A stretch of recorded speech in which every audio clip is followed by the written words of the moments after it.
before I hand over to Sir Peter Vardy, I'd just like to say a huge thank you to everybody who's come today. Welcome to the event. I hope you enjoy it. I'm sure you will. We've got some excellent speakers, and I'm sure even just that start made it worthwhile. So just to introduce Sir Peter, he's a businessman and philanthropist from Houghtonleigh Spring, so a local lad. Took control of Reg Vardy dealership in 1976. It grew to over 6,000, having 6,000 employees with a turnover of 1.7 billion per year. Sold in 2006, and now he is works. A lot of his work is through the Vardy Foundation, supporting several community causes and charities across the North East. And I'm very, very grateful that ours is one of the charities that he's helped immeasurably. Would you please welcome Sir Peter Vardy?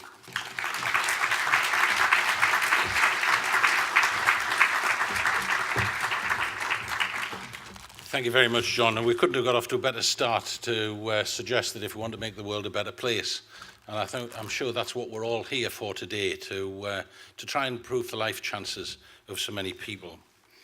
It's great to be here, and it's great to see so many gathered for this occasion.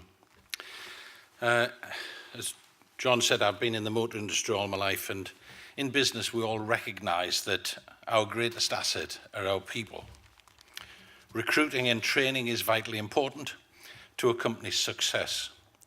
When I left school, the guys that were leaving with me were looking for a company that they could join, that would work with all their lives, and they would retire working for the same company. Today, we see young people starting work and expecting to have 3 or 4 jobs before they're 30. Recruitment and training is so expensive. Staff stability is critical to a company's success. Staff churn causes so much pain, and finding people who value the job and will stay with you for a long time is really invaluable. Andrew Selous, who was Ian Duncan Smith's parliamentary private secretary for 4 years in the Department of Work and Pensions, said, "Employers are often very, very pleased with employees with autism and other hidden impairments. They work harder, they are loyal, and these are good reasons to employ such people." Now, I have to say, he did get shot down in flames for saying what he said, but I think we all know what he was getting at. There are around 700,000 people with autism living in the UK. From an employer's perspective, we need to realise that 47% of those adults with autism do not have learning disabilities, and they attend higher education. Yet unemployment levels for people with autism is double the national average. There are lots of people in our region who can perform well in our businesses and who would contribute well to our success. As John said, I've been involved for some years with North East Autism Society, specifically in supporting a range of high-quality learning environments available at the Society's college. The Enterprise Centre at Thornbeck was opened in April last year and provides high-quality programs to increase learners' social and economic inclusion. At that centre, learners are provided with a wide range of opportunities and experiences to prepare them for life beyond college, promoting independence and inclusion in a complex and ever-changing society.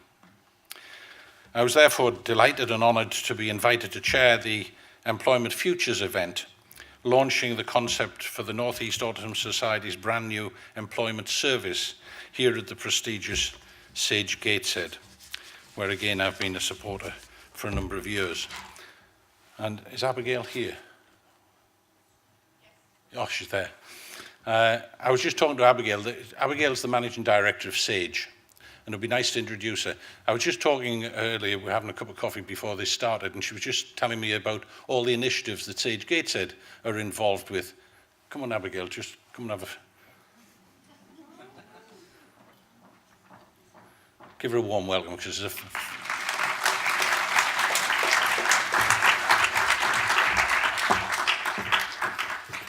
Welcome everyone to Sage Gateshead. I hope you have a really fantastic afternoon.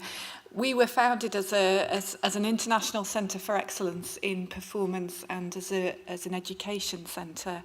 Absolutely central to that was access and ensuring that the widest range of people could be involved in the activity that Sage Gateshead undertakes and in music. And of course, underpinning all of that is that we're an employer, and we have about 400 people who are staff here. So across our education programme, our performance programme and our employment, we're really committed to access.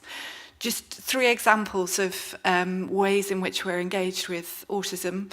The first is a programme of music therapy, which happens throughout the year in our music education centre. The second is a work placement programme that happens across all of the departments within Sage Gateshead. And then the third, which is quite recent, is a series of relaxed performances, so adjusting the conditions in which we present performances so that a wide range of people can access them. I put those to you simply to say that we're committed. I think that there's a huge amount still to do in this area, and we're really committed to doing that. And I'm looking forward to the conversation this afternoon, hearing more about it. Welcome, and I hope you enjoy. Thank you.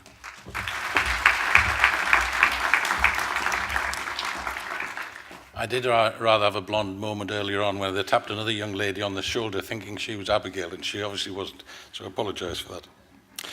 So we have some amazing speakers here today, specialists in both the fields of autism and supported employment, who I know you are keen to hear from. Collectively, as you will hear today, we have the ability to maximise the benefits that can arise from having a neurodiverse workforce.